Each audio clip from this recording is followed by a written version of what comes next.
particulate nature of matter. We defined matter as anything that has mass and occupies space. Matter can exist either as solid, liquid, or a gas, and these are called the three states of matter.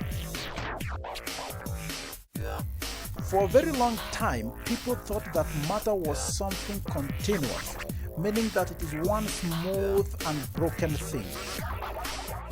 But today we know that matter is made up of tiny distinct particles called atoms, from the Greek word atoma, meaning indivisible. So you cannot break an atom further. This is water. Water is a liquid. A liquid is made up of particles called molecules that move in random directions. But the problem is that these molecules are too tiny to be seen even with a powerful microscope. But the proof that water is actually made up of distinct molecules is very simple. I'm going to add a drop of green food coloring and watch what happens.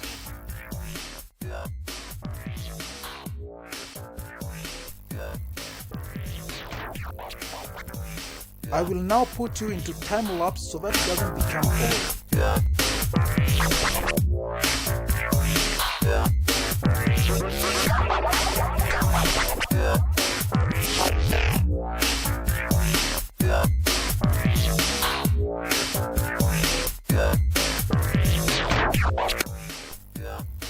And there we are. The dye has spread all through the water. I know you are wondering, what on earth does that prove? It is very simple. What is happening is that the molecules of the dye have occupied the spaces in between the separate water molecules. Look, if water was continuous and no spaces in between the molecules, then the dye would have no space to occupy and will not mix. Think about it this way. If you want to mix with a crowd of people, really there has to be a space in between the people in the crowd for you to fit in. And that is exactly what is happening to the molecules of the dye. I hope I convinced you. You see, sometimes science can be found in the simplest of things.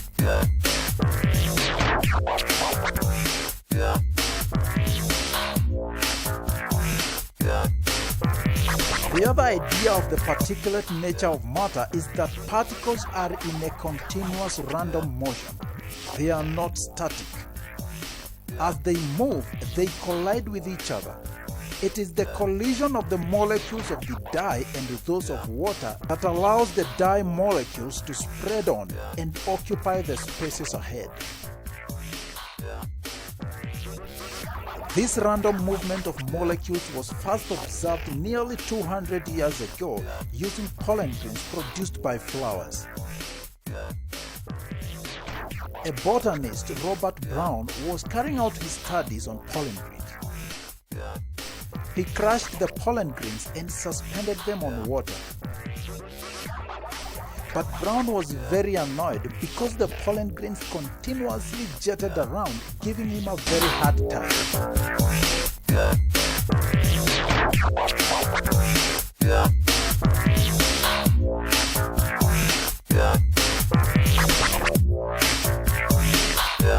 Today we can see the same effect by looking at tiny carbon particles instead. A drop of carbon powder is suspended in oil, placed on a slide and viewed under a microscope.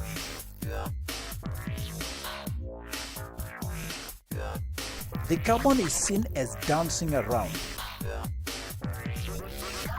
Brown did not understand why this occurs, and it was Albert Einstein who explained that the particles of any matter are ever in a continuous state of motion and never static. It is during their movement that they collide with each other and with other particles. This is called Brownian motion. Normally, in order for this dye to mix completely, I would have to stir. But you see, it's completely unnecessary.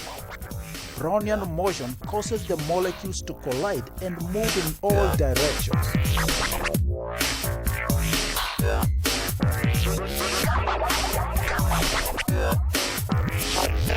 Brownian motion is also seen in gases like air. We can demonstrate this by looking at the behavior of smoke particles under a microscope using a smoke cell.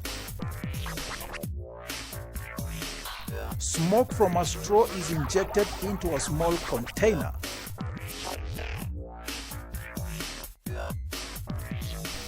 A lid keeps it in place, and a bright light enables it to be seen under a light microscope.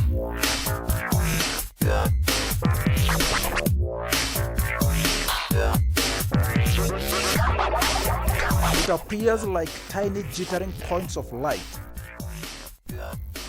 When a straw burns, the smoke produced is mainly made up of pieces of carbon which are not fully combusted. Under a microscope, they cut the light into glittering particles. But why do they dance randomly around?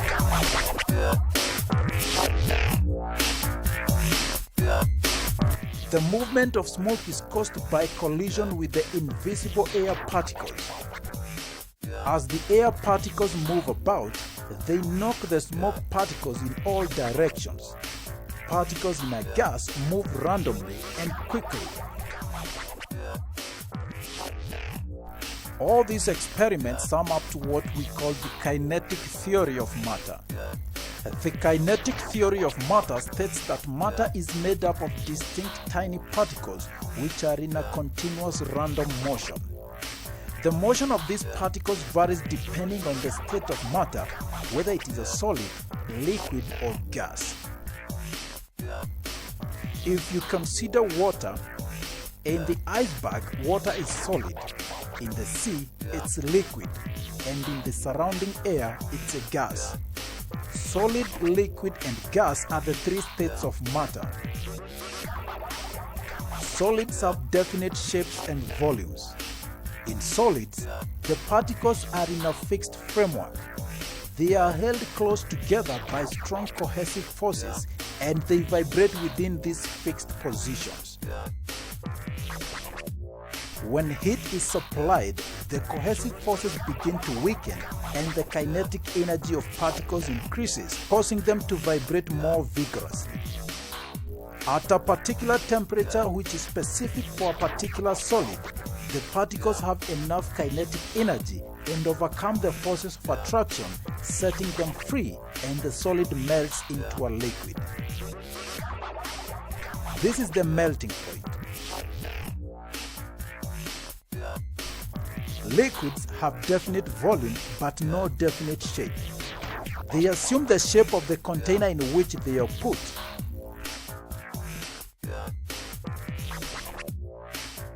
Particles in a liquid are slightly free but still experience some attraction forces between them, so they are not entirely free to move around, and this is why liquids still have definite volumes. The slight mobility or freedom makes them have no definite shape. An increase in temperature increases the kinetic energy of particles and weakens the forces of attraction. At a specific temperature, which again is specific for a particular liquid, the kinetic energy of the particles is enough and the particles overcome the forces of attraction, setting themselves free, and the liquid vaporizes into a gas. This is boiling point, and the process is called vaporization or evaporation. Gases have neither definite shape nor volume. They fill any container in which they are put. The particles in a gas are far apart. They move quickly, randomly, and in all directions.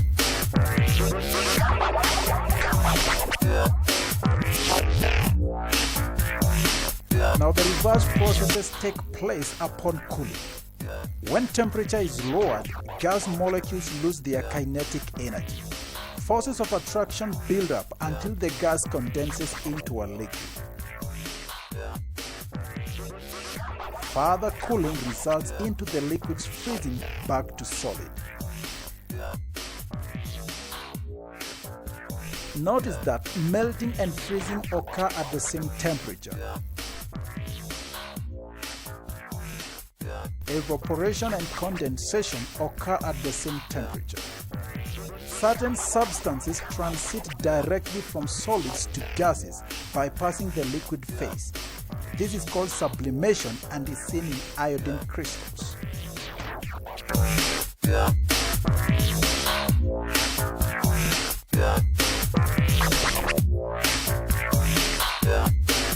The next aspect is diffusion.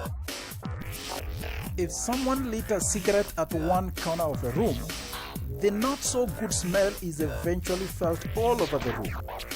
And this suggests that the smoke particles have moved from one point to another.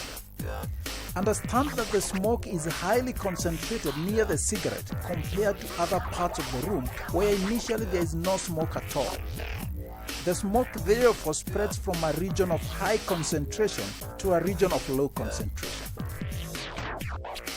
This process is called diffusion, and it is defined as the process by which particles spread from a region of high concentration to a region of low concentration. Diffusion occurs in both liquids and gases. If you put a few crystals of potassium permanganate in a jar of water, the purple color spreads throughout the water until we have a uniformly colored solution. The particles spread from where they are highly concentrated to where they are in low concentration.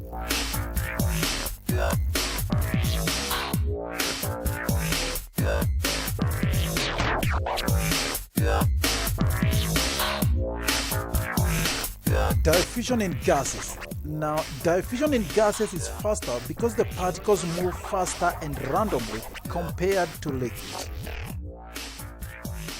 We can illustrate diffusion on a small scale in the lab using bromine, an orange-colored gas. We invert an empty jar at the top of the jar containing bromine, and it slowly starts to spread. It's moving up the tube against gravity. Over time, the two gases mix. After about 30 minutes, both gas jars have the same color. But why does it take that long? It takes time because bromine molecules are colliding with the air molecules and against each other, slowing them down. As you can imagine, bromine would diffuse faster if there was no air to bump onto. Look, all the air have been removed from this apparatus apart from the flask containing bromine, which has a tap. Open the tap and see what happens. It spreads immediately. Watch that again. In a vacuum, there is no air molecules to collide with, so the bromine diffuses much faster. You see now, diffusion is slow when the apparatus are full of air.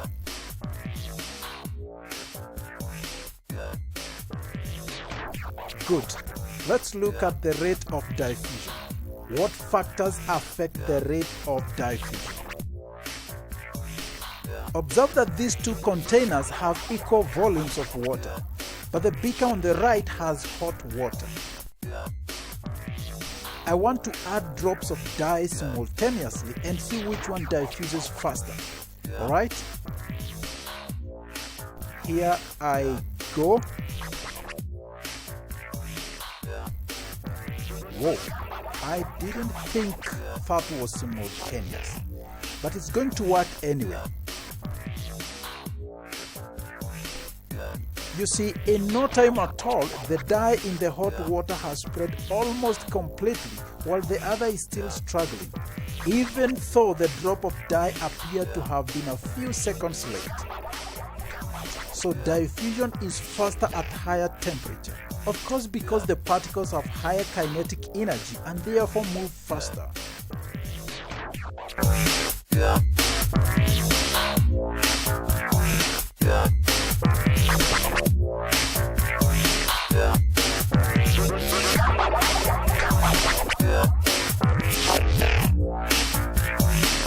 Let's see the diffusion rate between two gases.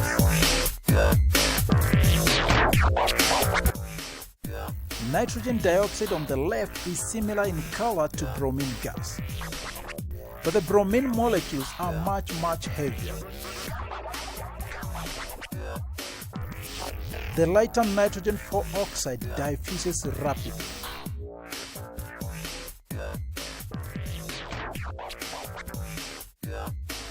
We can also compare the rates of diffusion of ammonia gas and hydrogen chloride gas. Both are colorless, but when they meet, a white cloud of ammonium chloride forms. A piece of cotton wool soaked in concentrated ammonia solution provides ammonia gas. Concentrated hydrochloric acid provides hydrogen chloride gas. Place the two cotton wools at the opposite ends of a tube and the gases spread out. You can compare the speed of diffusion by looking out for the cloud of ammonium chloride. After less than a minute, a white ring begins to form, marking where the gases meet. The cloud is closer to hydrogen chloride, meaning ammonia diffused faster. You can also monitor the progress of the gases using a wet indicator or litmus paper along the tube. Hydrogen chloride makes it red, ammonia turns it blue. Ammonia travels faster because it is lighter than hydrogen chloride gas.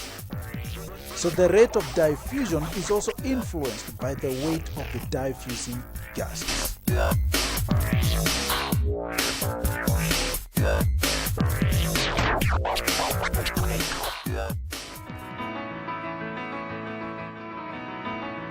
This is my own and my soul. This is my own. I have a goal. I believe I will succeed in my goal. This is my own. Islington College.